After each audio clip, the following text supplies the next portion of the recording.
Merhaba arkadaşlar, örgü kanalıma hoş geldiniz. Tığ işi kolay motifli bir süveter kazak yaptım. Bugün bu kazak anlatımını sizlerle paylaşmak istiyorum. Bu kazağın yapılışı çok kolay arkadaşlar. Motifler yapıyoruz. Bakın 4 motif ön bölüm için yaptım. 4 motif arka bölüm için yaptım. Birleştirdim. Bu kazak örgüsünü yaptım. Herkesin yapabileceği bir model.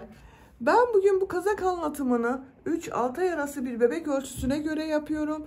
Siz bu kazağı yeni doğan bebek için yapabilirsiniz. 1, 2, 3, 4, 5 yaş.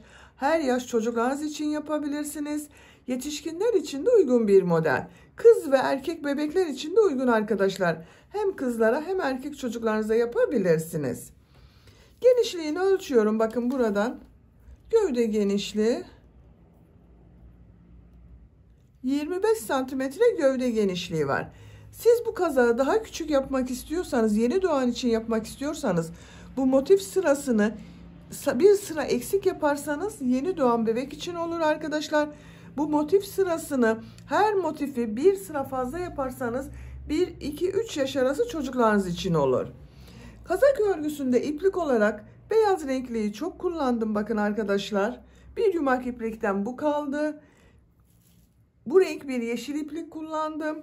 Sarı renk iplik kullandım. Bu renk iplik kullandım.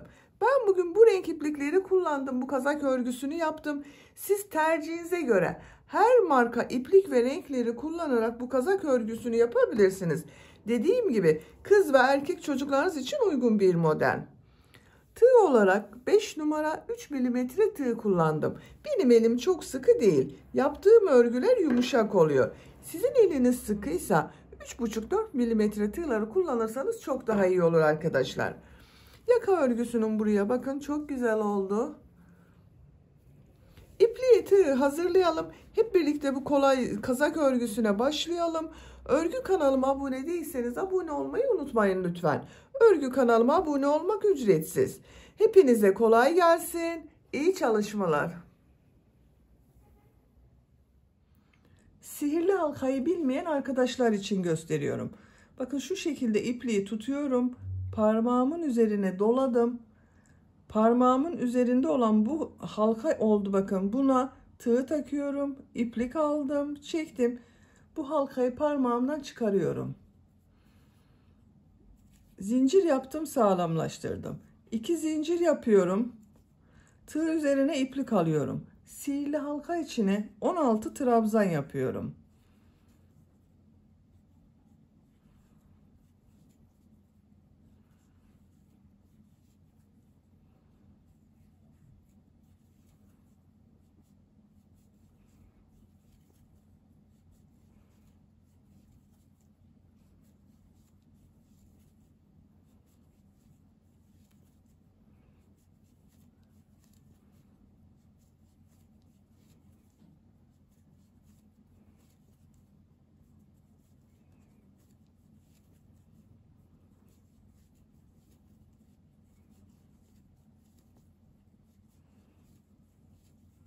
...16 trabzan yaptım. İplik ucunu çekiyorum. Bakın şu şekilde yavaş çekiyorum. Bakın hiç boşluk oluşmadı burada. İlk ilmek ile ilmek kaydırma yaparak sırayı birleştiriyorum. İplik ucunu şu şekilde tutuyorum. İpliği kesiyorum arkadaşlar. Bakın. Orta bölümünü yaptık.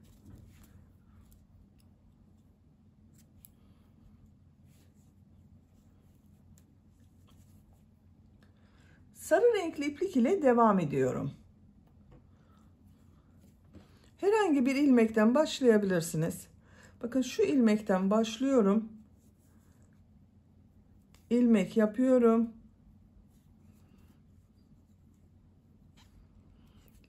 İki zincir yapıyorum. Tığ üzerine iplik alıyorum. Aynı ilmek içine bakın şu şekilde trabzan yapıyor gibi yaptım. İlmeği çekiyorum. Tığ üzerinde 2 ilmek var. Tekrar tığ üzerine iplik alıyorum.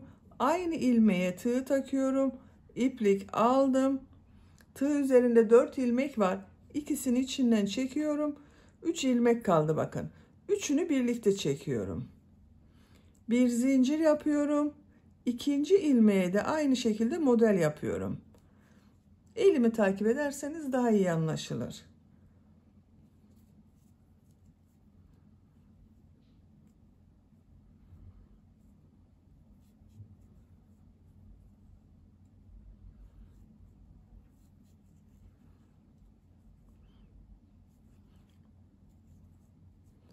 Bir zincir yapıyorum arada.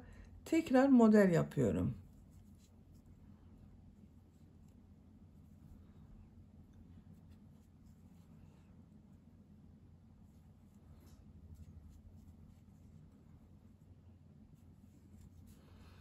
Bir zincir yapıyorum. Model yapıyorum yine.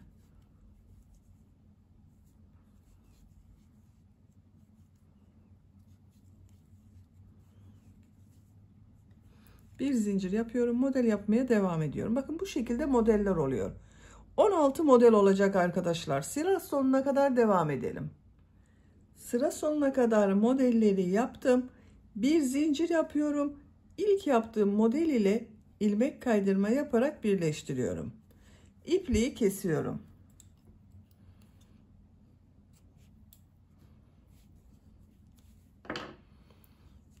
Bakın sayıyorum. 2, 4, 6, 8, 10, 12, 14, 16 model oldu. Şimdi yeşil renkli iplik ile 3. sıraya devam ediyorum.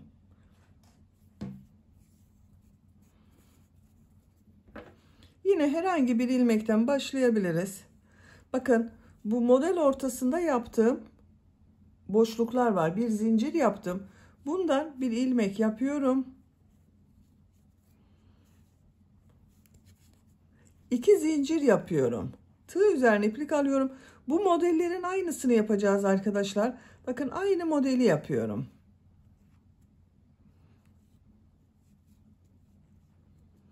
Bu ilk başta yaptığım 2 zincirde bir trabzan oluyor. 3 trabzanlı modelleri yapıyoruz. Birlikte yapıyorum bakın.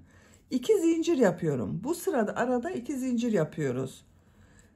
2 model ortasına yine model yapıyorum.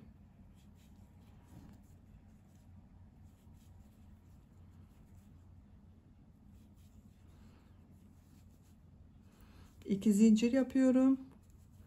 2 model ortasına model yapıyorum.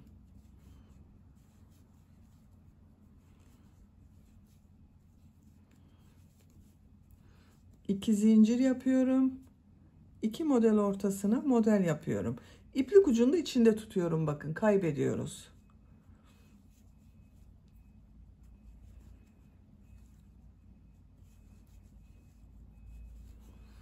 Arada 2 zincir yapıyoruz bu sırada. Sıra sonuna kadar devam edelim. Sıra sonuna kadar modelleri yaptım. 2 zincir yapıyorum.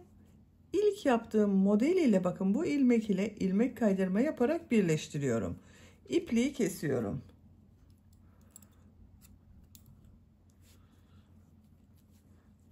Üçüncü sırayı bitirdik. Bakın ilk sırada trabzan yaptım. İkinci ve üçüncü sırada modeller yaptım. İkinci sırada arada bir zincir yaptım. Üçüncü sırada arada 2 zincir yaptım. Buraya kadar bakın yuvarlak bir motif elde ettik. Dördüncü sıradayız. Dördüncü sıradan itibaren artık bu yuvarlak motifi kare motif, 4 köşesi olan bir motif yapacağız. Beyaz renkli iplik ile devam ediyorum.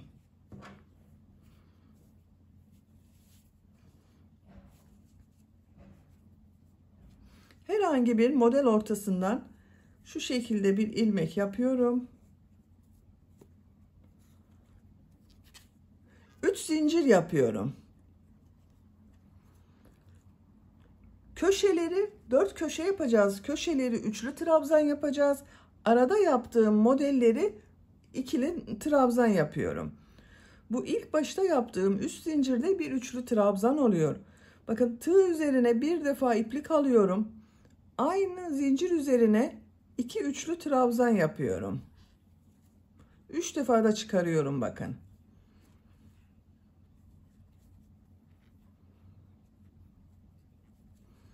2 üçlü trabzan yaptım. 3 zincirle birlikte 3 trabzan oldu. Tığ üzerine iplik alıyorum. Bu iki model ortasına 3 trabzan yapıyorum. 2 defa da çıkardığım trabzan yapıyorum. 1 2, 3. Sadece bu köşelerde üçlü trabzan yapıyoruz. Diğerleri modelleri ikili trabzan yapıyorum. Tığ üzerine iplik alıyorum. Model ortasına 3 ikili trabzan yapıyorum.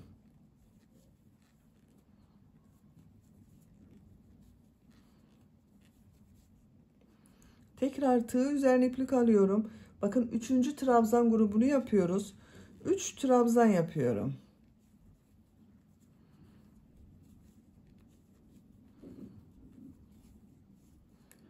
Köşeden sonra bakın 1, 2, 3 yere trabzan yaptım. Üçlü trabzanlar yaptım. Üçlü gruplar halinde bakın. Tekrar tığ üzerine bakın bir defa iplik alıyorum. Bu model arasına üçlü trabzan yapıyorum. 3 üçlü trabzan yapıyorum. 2 zincir yapıyorum. 3 üçlü trabzan yapıyorum.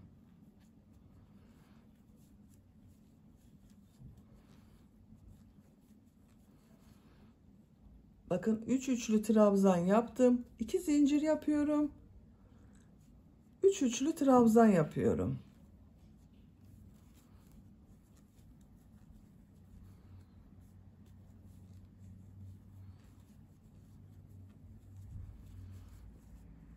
Bir, iki, üç. 2 zincir yaptım. 1, 2, 3. Üçlü trabzan yaptım. Bakın diğer köşeyi de yaptık. Bu ilk başta yaptığımız bir köşenin yarısı arkadaşlar. Sıra sonunda bunu tamamlayacağız. 3 üçlü trabzan, 2 zincir, 3 üçlü trabzan görüntüsü olacak. Tığ üzerine iplik alıyorum. Bu model ortasına 3 trabzan yapıyorum.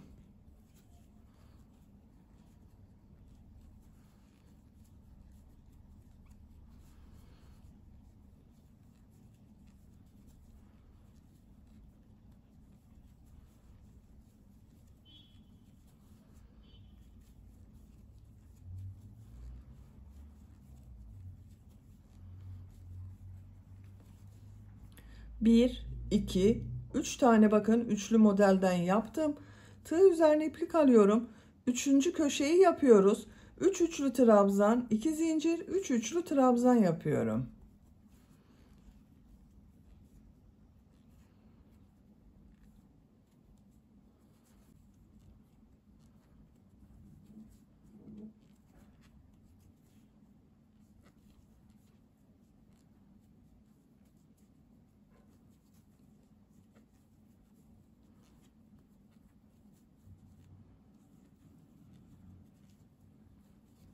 Bakın buraya da 3 üçlü trabzan, 2 zincir, 3 üçlü trabzan yaptım. Üçlü trabzan yapıyorum grup halinde, bakın normal trabzan yapıyorum bunları.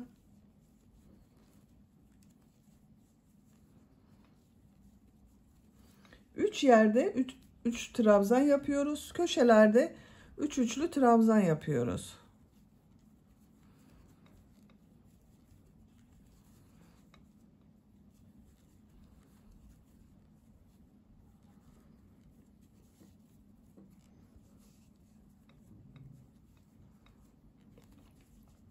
Bir, iki, üç grup yaptım. Tığ üzerine iplik alıyorum. Dördüncü köşeyi yapıyoruz arkadaşlar. 3 üçlü trabzan, 2 zincir, 3 üçlü trabzan yapıyorum.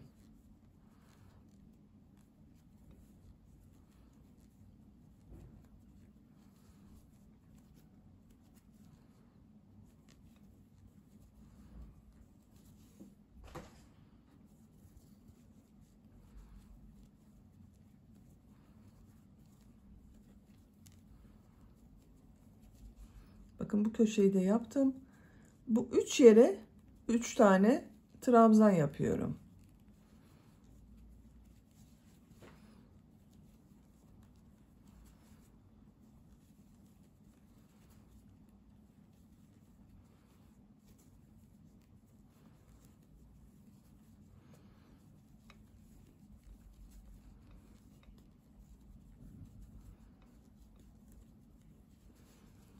Bakın bu model başladığımız köşeye geldik.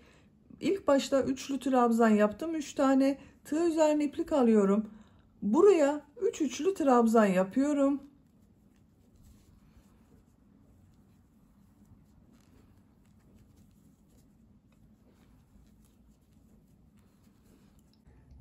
Tığ üzerine iplik alıyorum. Sıra başında yaptığım 3 zincirin bakın 3. zincire tığ takıyorum. İplik aldım. Hepsini içinden bir defa da çekiyorum. Son köşeyi yaptık. Beyaz renkli ipliği kesiyorum.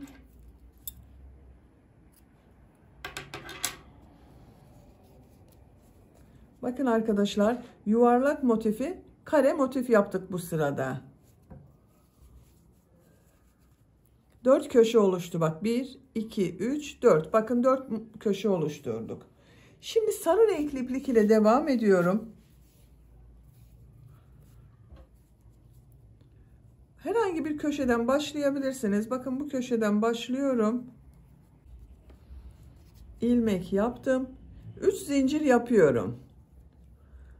Bu köşeye 2 trabzan yapıyorum. Artık köşeleri de trabzan yapıyoruz. Üçlü trabzan yapmıyorum. Bakın sıra başında yaptığım 3 zincir ile birlikte 3 trabzan oldu. Burası köşe olacak arkadaşlar. Köşenin devamında sıra sonunda 3 trabzan yapacağız. Bu boşluğa 3 trabzan yapıyorum.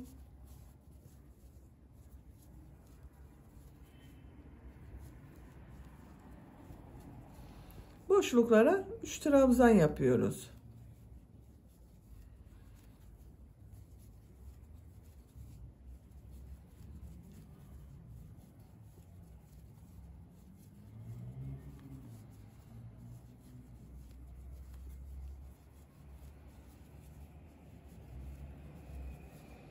Bakın köşeye geldim. Bu köşeye 3 trabzan, 2 zincir, 3 trabzan yapıyorum.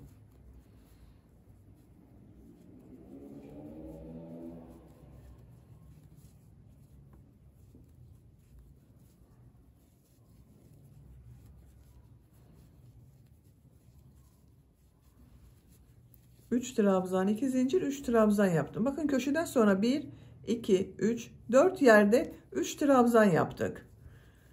Boşluklara yine 3 trabzan yapıyoruz. Bu şekilde devam edecek arkadaşlar. Köşelere 3 trabzan, 2 zincir, 3 trabzan yapalım. Diğer boşluklara 3 trabzan yaparak sıra sonuna kadar devam edelim. Sıra sonuna kadar tamamladım. Köşelerde 3 trabzan, 2 zincir, 3 trabzan yaptım. Son köşedeyim arkadaşlar. Bakın sıra başında 3 trabzan yaptık. Buraya 3 trabzan yapıyorum.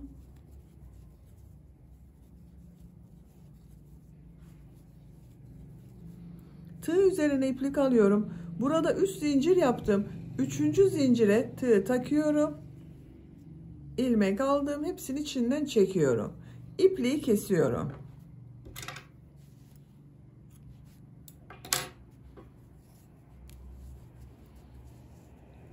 Bakın bu şekilde oldu. Beyaz renkli iplik ile devam ediyorum tekrar. Herhangi bir köşeden başlayabilirsiniz. İlmek yapıyorum. 3 zincir yapıyorum. Trabzan yapıyorum. Bakın 2 trabzan yaptım. 3 zincir ile birlikte 3 trabzan oldu. 3 trabzan yapıyorum.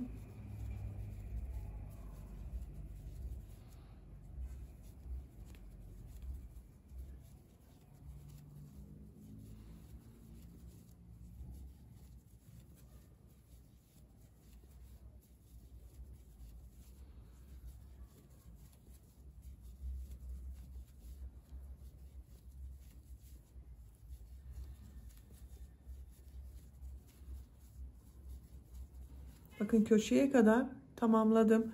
Bu köşeye 3 trabzan, 2 zincir, 3 trabzan yapıyoruz.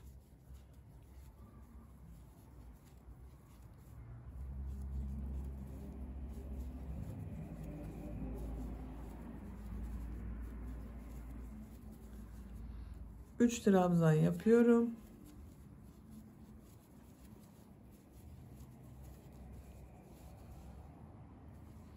Sıra sonuna kadar devam edelim. Sıra sonuna kadar tamamladım. Sıra sonunda bakın son köşeyi de 3 trabzan yapıyorum. Tığ üzerine iplik alıyorum. Zincir ilmeğine tığ taktım. Hepsini birlikte çekiyorum. İpliği kesiyorum.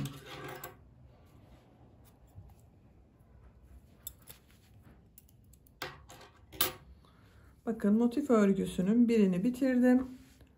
Bu şekilde oldu arkadaşlar. Bakın çok güzel oldu. Aynı motiften bir tane daha hazırlayalım. Ben hazırladım. Bakın diğer motif örgüsünde hazırladım. 1, 2, 3 kenarını yaptım. Son kenarı yapmadım. Son kenarı bu motif ile birleştireceğiz. En son bakın buraya köşeye 3 trabzan yaptım. Bir zincir yapıyorum.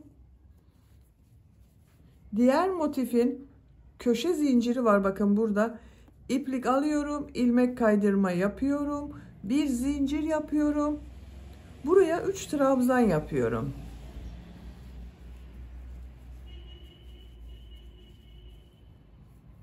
Diğer motif ile bakın şu boşluğa tığ takıyorum, ilmek kaydırma yapıyorum. Tığ üzerine iplik alıyorum, 3 trabzan yapıyorum.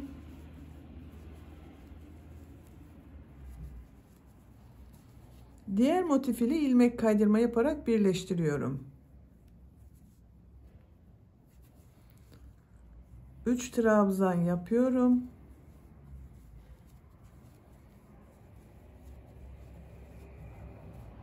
Diğer motif ile ilmek kaydırma yapıyorum. 3 trabzan yapıyorum.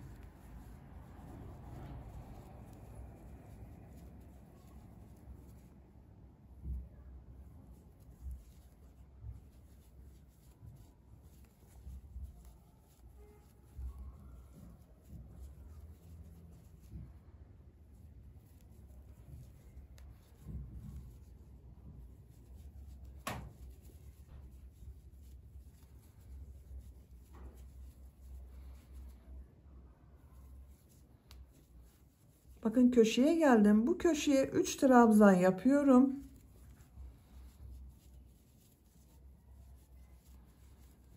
Bir zincir yapıyorum. Diğer köşe ile bakın şu şekilde ilmek kaydırma yapıyorum. Bir zincir yapıyorum. Sıra başında yaptığım 3 zincirin şu ilmeğe tığ takıyorum. İlmek kaydırma yapıyorum. İpliği kesiyorum. Bakın arkadaşlar, iki motifi birleştirdik. Görüntü bu şekilde oldu. Üçüncü motifi de hazırladım. Bakın yine aynı şekilde bir kenarı yapmadım. Bu kenarı da burası ile birleştireceğiz. Bakın köşeye 3 trabzan yaptım. Bir zincir yapıyorum. Şu şekilde tutuyorum. Bakın şu köşeye tığ takıyorum. İlmek aldım, çıkardım. Bir zincir yapıyorum. Köşeye 3 trabzan yapıyorum.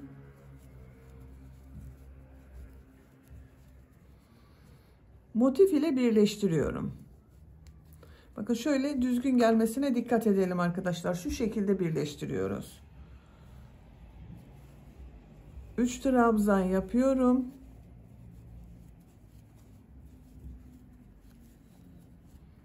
Diğer motif ile ilmek kaydırma yapıyorum. 3 trabzan yapıyorum.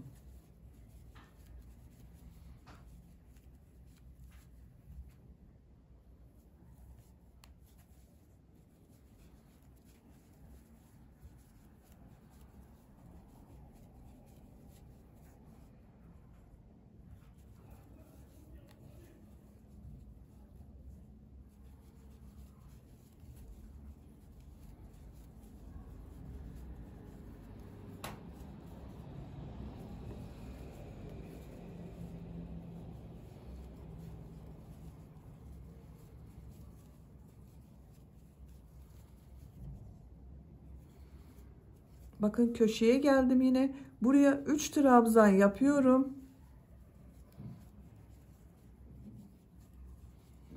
Bir zincir yapıyorum. Bakın bu iki köşeyi birleştirdiğim bir ilmek var. Şu ilmek ile birleştireceğiz.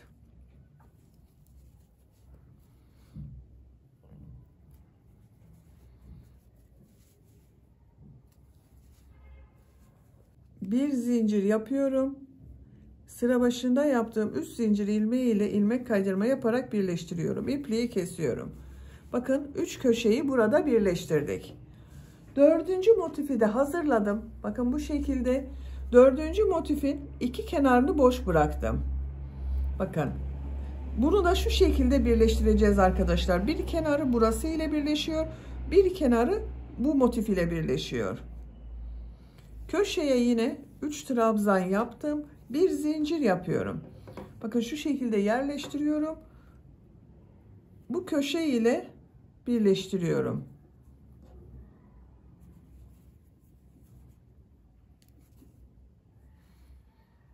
Buraya 3 trabzan yapıyorum.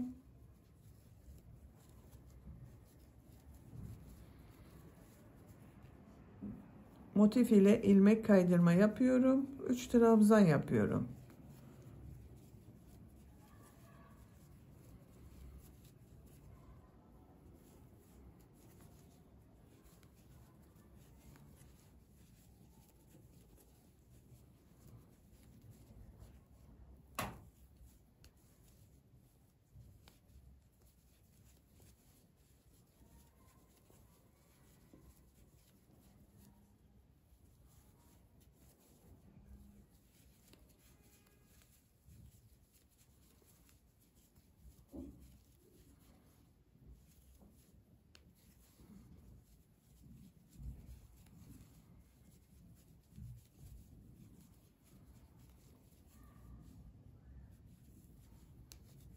Bakın köşeyi yapıyorum.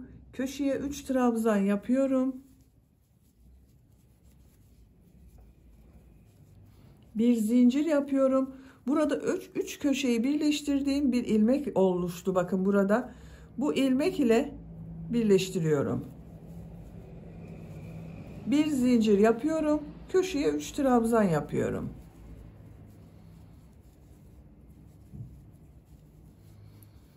Bakın diğer motif ile bakın şu şekilde yerleştirerek bakarsanız daha iyi anlaşılır. Burası ile birleştireceğiz. Şuraya tığ takıyorum. İlmek kaydırma yapıyorum. 3 trabzan yapıyorum.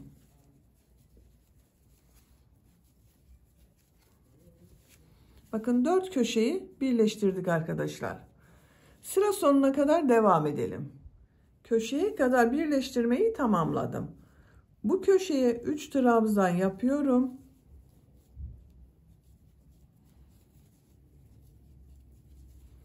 Bir zincir yapıyorum. Diğer köşe ile birleştiriyorum. İlmek kaydırma yapıyorum. Bir zincir yapıyorum. Sıra başında yaptığım 3 zincir ilmeği ile ilmek kaydırma yapıyorum. İpliği kesiyorum.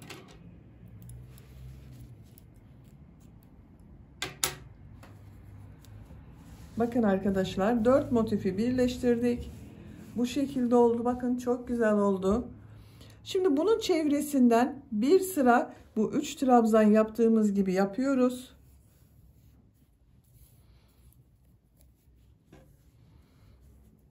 Beyaz renkli iplik ile devam ediyorum. Bakın bu köşeden başlıyorum.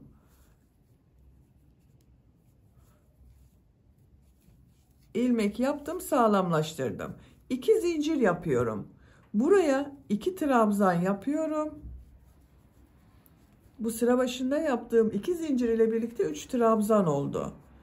Buraya 3 trabzan yapıyorum. Motif yaptığımız gibi yapıyoruz, yine üçlü trabzanlar yapıyoruz.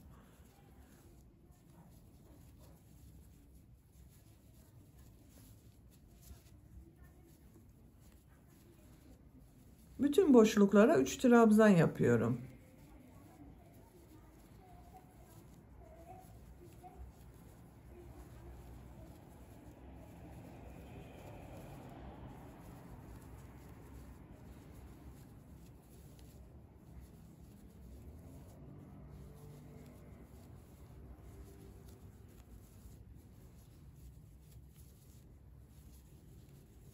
Bakın bu köşelere geldim arkadaşlar. 2 köşeyi birleştirdiğim yer.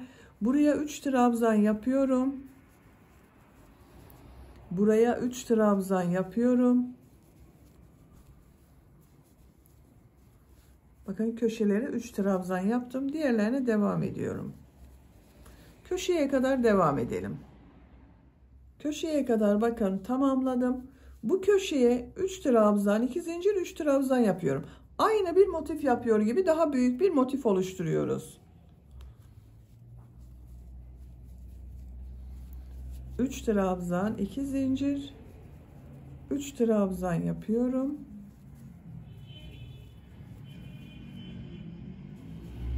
3 trabzan yapıyorum.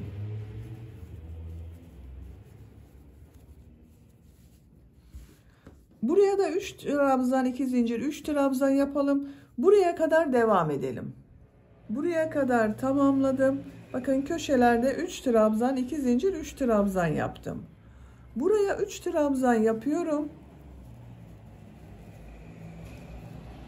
Devam etmiyorum arkadaşlar. Bakın 3 kenarından yaptım. 4. kenarı yaka ayrımı için bıraktım. Burada yaka ayrımı yapacağız. 3 zincir yapıyorum. Buraya 3 trabzan yapıyorum.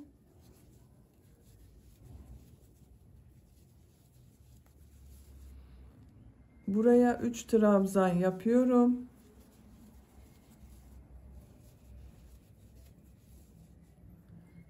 Üç trabzan yapıyorum.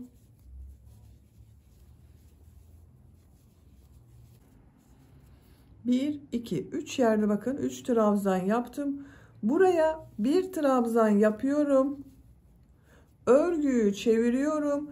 3 trabzan yapıyorum. Buraya 3 trabzan yapıyorum. Bakın bu sıra başında yaptığım zincirle birlikte 3 trabzan olacak. 3 trabzan yapıyorum.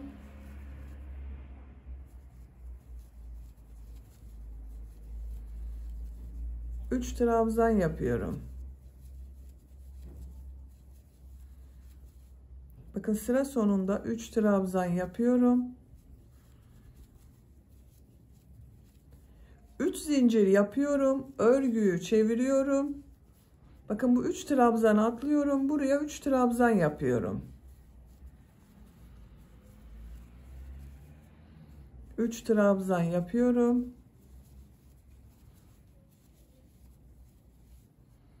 3 trabzan yapıyorum.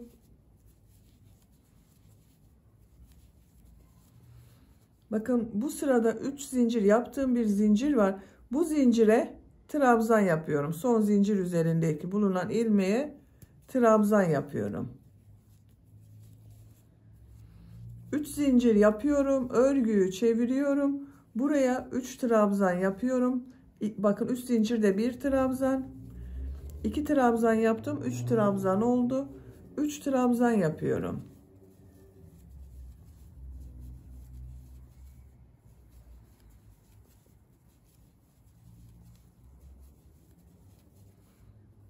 Üç trabzan yapıyorum. 3 zincir yapıyorum. Örgüyü çeviriyorum. Bakın 3 trabzan atlıyorum. Buraya 3 trabzan yapıyorum.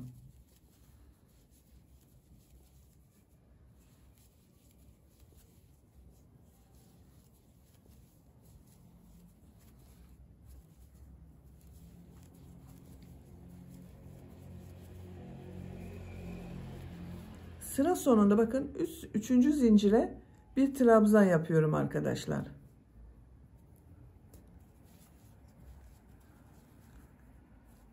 3 zincir yapıp örgüyü çeviriyorum. 3 trabzan yapıyorum.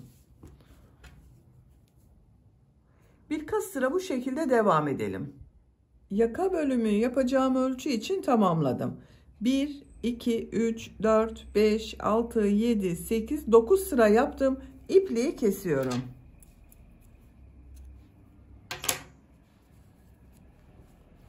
Bakın arkadaşlar bu şekilde oldu. Genişliğini ölçüyorum. 5 santimetre. Yüksekliğini ölçüyorum. 7 santimetre yaka yüksekliği var. Benim yapacağım ölçü için yeterli. Siz daha küçük bebek için yapıyorsanız bunu 1-2 sıra eksik veya 1-2 sıra fazla yapabilirsiniz tercihinize göre arkadaşlar.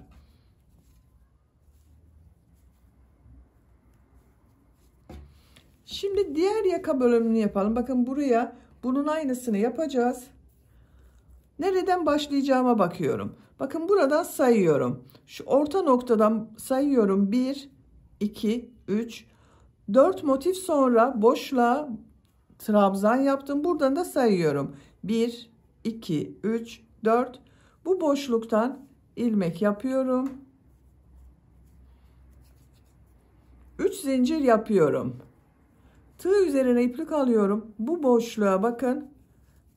3 trabzan yapıyorum. Boşluğa 3 trabzan yaptım. 3 trabzan yapıyorum.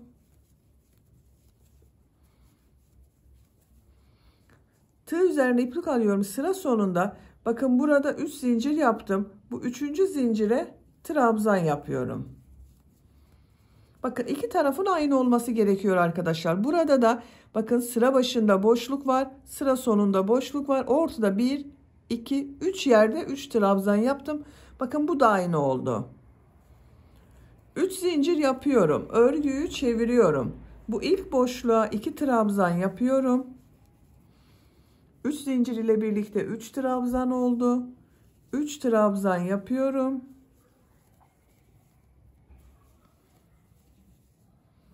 3 trabzan yapıyorum. 3 trabzan yapıyorum. 3 zincir yapıyorum. Örgüyü çeviriyorum. Bu boşluğa 3 trabzan yapıyorum.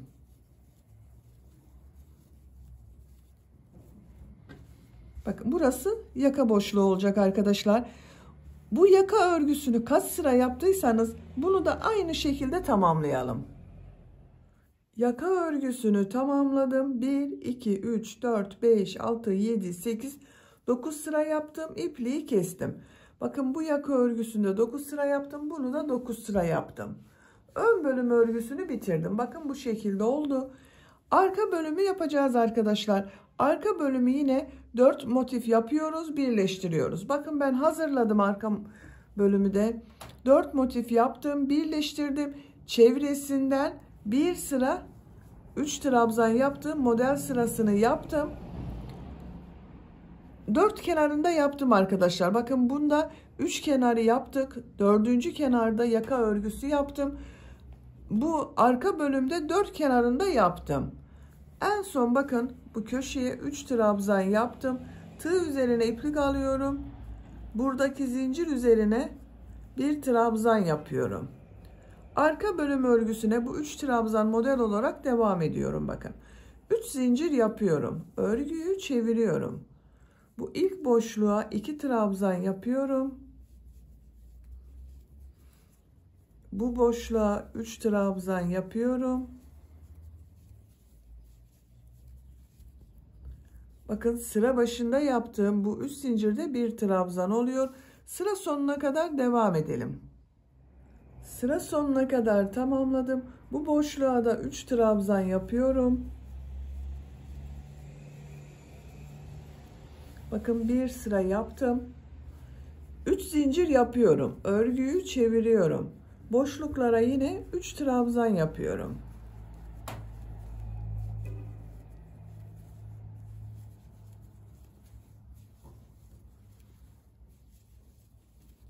Bir sonraki sırada bakın buraya 3 trabzan yapacağız. Arka bölüm örgüsü bu şekilde devam edecek arkadaşlar. Bu sırayı tekrarlayacağız. Ön bölümü siz kaç sıra yaptıysanız bu yaka örgüsünü arka bölümü bir sıra eksik yapacağız. Bu sarı renk iplik ile yaptığımız sıradan sonra sayarsanız daha kolay sayılır arkadaşlar. Arka bölüm örgüsünü tamamlayalım. Arka bölüm örgüsünü tamamladım. Bakın bu sarı renkli iplikle yaptığım sıradan sonra sayıyorum. 1, 2, 3, 4, 5, 6, 7, 8, 9 sıra oldu. Ön bölümü bakın bir sıradan sonra 9 sıra yaka bölümü yaptım. Burasıyla birlikte 10 sıra arkadaşlar. Ön bölümden bir sıra eksik yaptım. Bunu da 10. sıraya tamamlayacağız. O son sırayı yaparken ön bölüm ile birleştireceğiz. 2 zincir yapıyorum. Bakın şu şekilde yerleştiriyorum. Ön ve arka bölümlerin bakın düzgün gelmesine dikkat ediyorum. Örgünün ters tarafı burası. Düz tarafı burası bakın. Düz taraftan birleştiriyoruz. Bakın 2 zincir yaptım. Tığ iplikten çıkardım. Şu ilmeğe tığ taktım. İplik aldım. İlmek kaydırma yaptım. Bir zincir yapıyorum. Buraya bakın, arka bölüme devam ediyorum. 3 trabzan yapıyorum.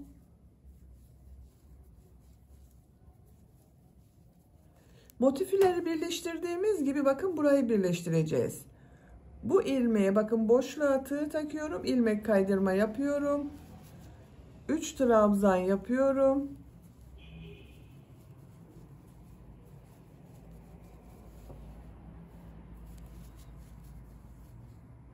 İlmek kaydırma yapıyorum.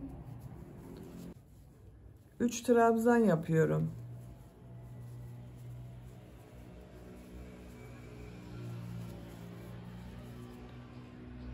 İlmek kaydırma yapıyorum. 3 trabzan yapıyorum.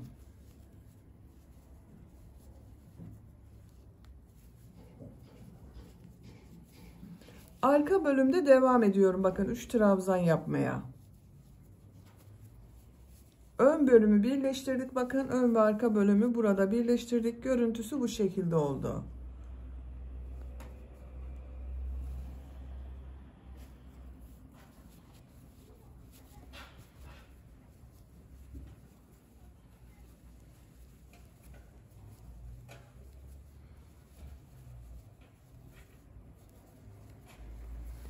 Buraya kadar devam edelim. Buraya kadar arka bölümü tamamladım. Bakın ön bölümde 1, 2 boşlukları da sayıyorum, modelleri de sayıyorum arkadaşlar. Bakın 1, 2, 3, 4, 5, 6, 7. Arka bölümde de bakın 1, 2, 3, 4, 5, 6, 7 model yeri kaldı. Buraya kadar tamamladım. Şimdi bunu birleştireceğiz. Bakın bu ilmek ile burada bir trabzan yaptım. Bu ilmek ile ilmek kaydırma yapıyorum. Tığ üzerine iplik alıyorum. Buraya 3 trabzan yapıyorum. Bakın arka bölümde devam ediyorum.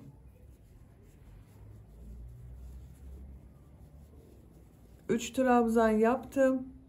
İlmek kaydırma yapıyorum. 3 trabzan yapıyorum.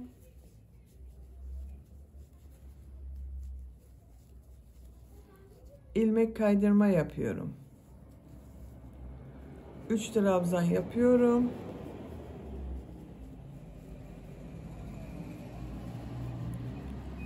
İlmek kaydırma yapıyorum. Bakın bu son, burada zincir yaptığım trabzan var. Buna bir trabzan yapıyorum. İlmek kaydırma yapıyorum. Bakın bu ilmek ile. Bakın buranın düzgün bir görüntü olmasını sağladım. İpliği kesiyorum.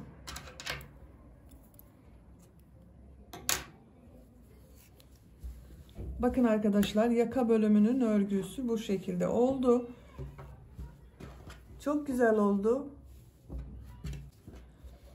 Şimdi yan bölümlerden birleştireceğiz. Kol bölümlerini ayıralım. Bakın kol için işaret yapıyorum. Sıraları sayıyorum. Bakın bu model yaptığım sıraları sayıyorum. 1, 2, 3, 4, 5, 6, 7, 8, 9, 10, 11, 12, 13, 14, 15, 16, 17. Bakın buraya işaret yapıyorum.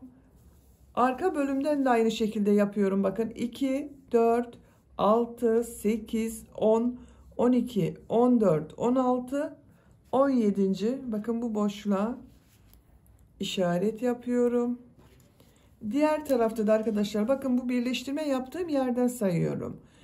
2, 4, 6, 8, 10, 12, 14, 16, 17.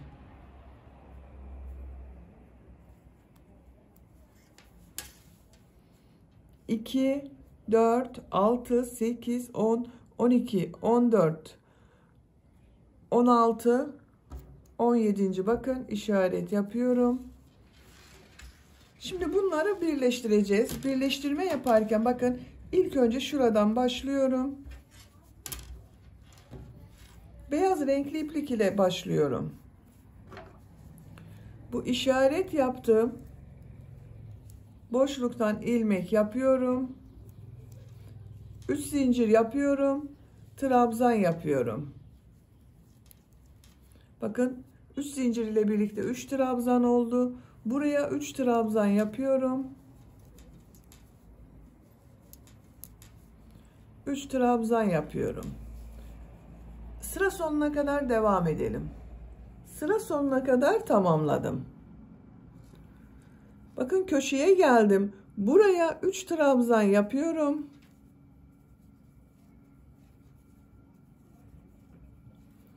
Şimdi diğer taraf ile birleştireceğiz arkadaşlar. Bakın. Şu şekilde çeviriyorum. Tığ üzerine iplik alıyorum. Diğer tarafın bakın bu köşeye 3 trabzan yapıyorum.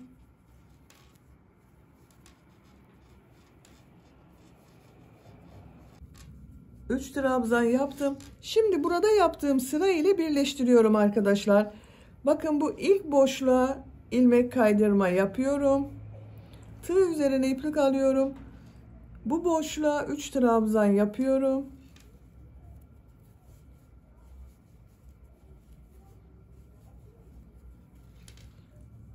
İlmek kaydırma yapıyorum. 3 trabzan yapıyorum. Motifleri birleştirdiğimiz gibi yapıyoruz bakın.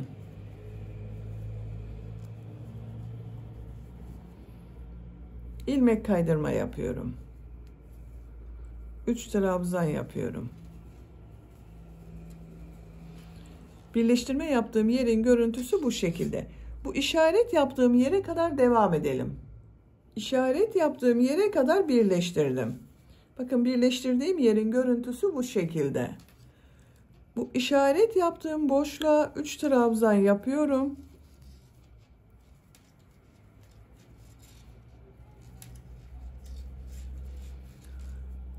Burada bakın 3 zincir yaptığım bir trabzan var.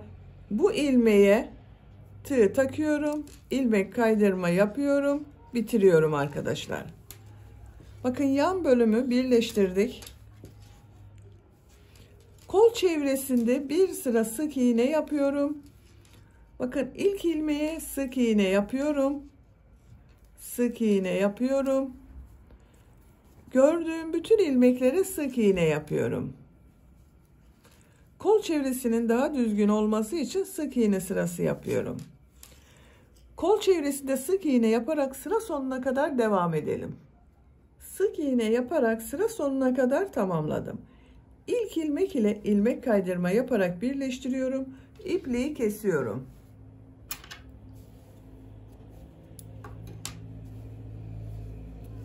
Bakın arkadaşlar, kol çevresinde bir sıra sık iğne yaptım.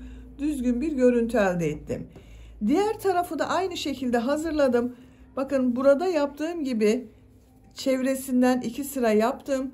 Kol çevresinden bir sıra sık iğne yaptım. Siz de aynı şekilde burayı yaptığımız gibi diğer tarafı da yapabilirsiniz. Yaka örgüsünde de bir sıra sık iğne yapıyorum. Bu ilmekten bir ilmek yapıyorum. Sık iğne yapıyorum. Sık iğne sırası yapıyoruz. Bakın şu şekilde trabzan boşluğuna sık iğne yapıyorum. İlmeğe sık iğne, sık iğne.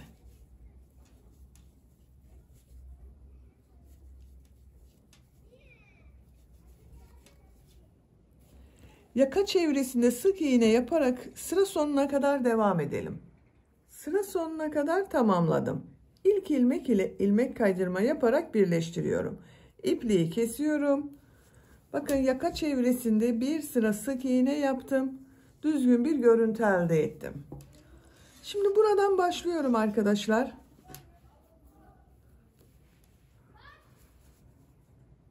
Bakın bu ilmekten bu renk iplik ile bir ilmek yapıyorum. Siz istediğiniz renkli iplikleri kullanabilirsiniz. Bu uç bölümde ve kollarda bir düz bir ters örgü yapacağız. İstediğiniz renk iplikleri kullanabilirsiniz. Aynı renkleri kullandıysanız sarı, beyaz, bu renk, her renk ipliği yapabilirsiniz. Ben yeşil renkli iplik ile yapmayı tercih ediyorum. Şu ilmekten ilmek yapıyorum. Trabzan sırası yapacağız arkadaşlar. 2 zincir yapıyorum. İlk ilmeğe bakın, buraya trabzan yapıyorum.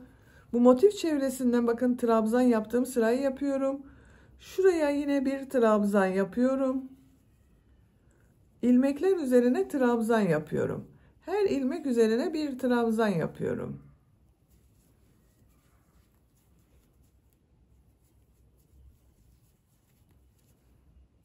Sıra sonuna kadar devam edelim. Sıra sonuna kadar tamamladım. İlk ilmek ile ilmek kaydırma yaparak birleştiriyorum. Bakın bir sıra trabzan sırası yaptım. Şimdi bu sırada bu yaptığım trabzanları bir düz bir ters boşluktan alıp trabzan yapıyorum. 2 zincir yapıyorum. Bu ilk trabzan, düz taraftan boşluktan alıp trabzan yapıyorum. Ters taraftan boşluktan alıp trabzan yapıyorum. Bakın şu şekilde tığı trabzan boşluğuna takıyorum. Trabzan yapıyorum. Ters taraftan boşluğa tığ takıyorum. Trabzan yapıyorum.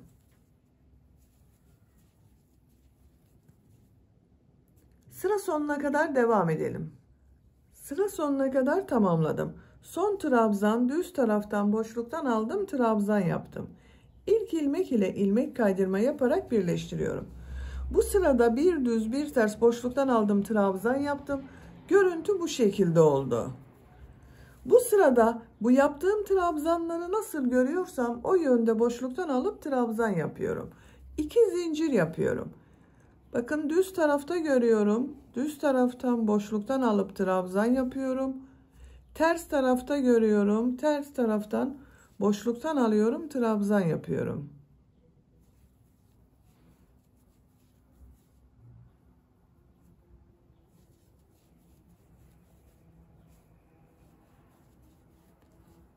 Sıra sonuna kadar devam edelim.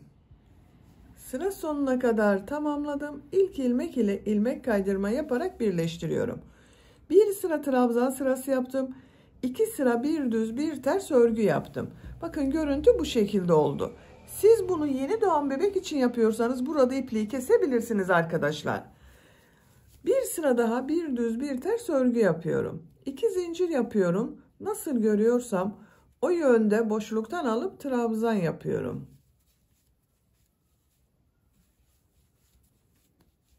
Sıra sonuna kadar devam edelim. Sıra sonuna kadar tamamladım. Son trabzanı düz taraftan boşluktan aldım, trabzan yaptım. İlk ilmek ile ilmek kaydırma yaparak birleştiriyorum. İpliği kesiyorum.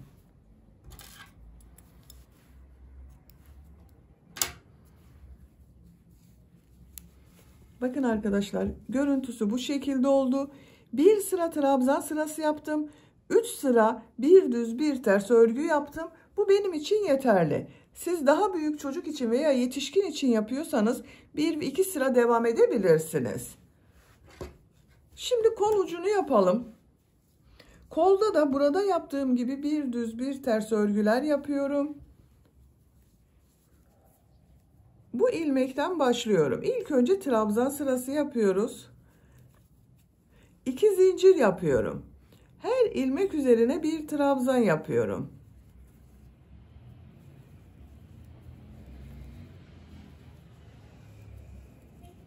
Kol çevresinde sık iğne yaptığımız için trabzan yapmak daha kolay bakın. Sıra sonuna kadar devam edelim. Sıra sonuna kadar tamamladım. Son ilmeğe trabzan yaptım. 2 zincir yaptığım bu ilmek ile ilmek kaydırma yaparak birleştiriyorum. Kol çevresinde bakın bir sıra trabzan sırası yaptım. Burada yaptığım gibi bir düz bir ters örgüler yapacağız. 2 zincir yapıyorum.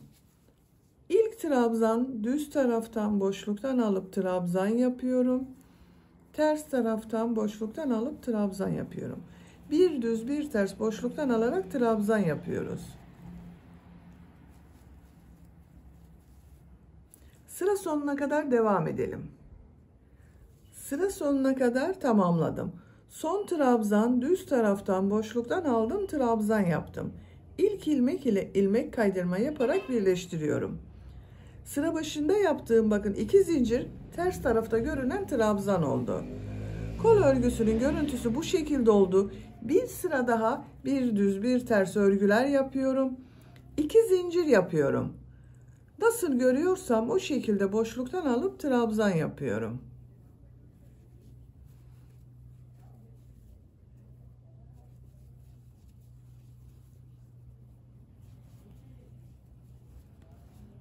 Sıra sonuna kadar devam edelim. Sıra sonuna kadar tamamladım.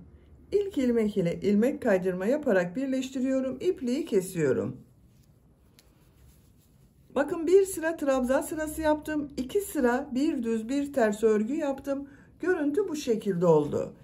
Diğer kol örgüsünde aynı şekilde başladım. Bakın bunu da 3 sıra olarak tamamladım. Bir sıra trabzan sırası yaptım. 2 sıra bir düz bir ters örgü yaptım. Bakın çok güzel oldu arkadaşlar. Şimdi yaka örgüsünü yapalım. Yaka örgüsünde de burada yaptığım gibi bir düz bir ters örgüler yapacağız. İlk önce trabzan sırası yapıyorum. Şu ilmekten ilmek yapıyorum. 2 zincir yapıyorum.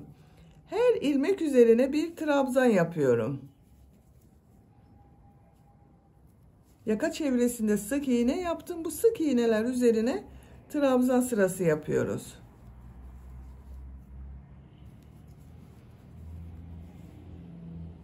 Sıra sonuna kadar devam edelim. Sıra sonuna kadar tamamladım. Son ilmeğe trabzan yaptım. İlk ilmek ile ilmek kaydırma yaparak birleştiriyorum. Yaka çevresinde bir sıra trabzan sırası yaptım. Görüntü bu şekilde oldu. Şimdi bu trabzanları bir düz bir ters boşluktan alıp trabzan yapıyorum. 2 zincir yapıyorum. Bu ilk trabzan düz taraftan boşluktan alıp trabzan yapıyorum. Ters taraftan boşluktan alıp trabzan yapıyorum.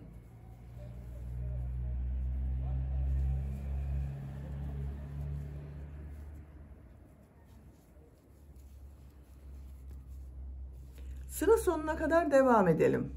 Sıra sonuna kadar tamamladım. Son trabzan düz taraftan boşluktan aldım, trabzan yaptım.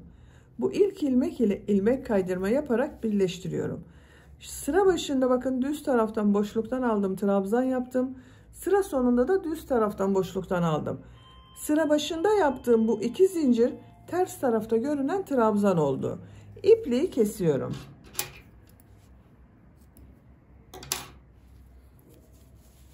Bakın arkadaşlar yaka örgüsü bu şekilde oldu. Ben bir sıra trabzan sırası yaptım. Bir sırada bir düz bir ters örgü yaptım. 2 sıra görüntü oldu. Siz daha büyük çocuk için yapıyorsanız bunu 3 sıra yapabilirsiniz. Bir sıra daha bir düz bir ters örgü yapabilirsiniz. Kazak örgüsünü bitirdim. Bakın çok güzel oldu arkadaşlar. Renkler de çok güzel oldu. Kazak da çok güzel oldu. Arka görüntüsü bu şekilde. Yaka görüntüsü bakın bu şekilde. Ölçülerini söylüyorum. Kol altının buradan gövde genişliğini ölçüyorum. 25 santimetre. Yüksekliğini ölçüyorum. 30 santimetre. Kol altından yükseklik 19 santimetre. Ben bugün 3-6 ay arası bir bebek için yaptım arkadaşlar. 6 aylık bebeğe çok rahat olur. Beni dinlediğiniz ve izlediğiniz için hepinize çok teşekkür ederim. Örgü kanalıma abone değilseniz abone olmayı unutmayın lütfen. Sizlerle yeni örgülerde görüşmek dileğiyle. Hoşça kalın, sevgiyle kalın.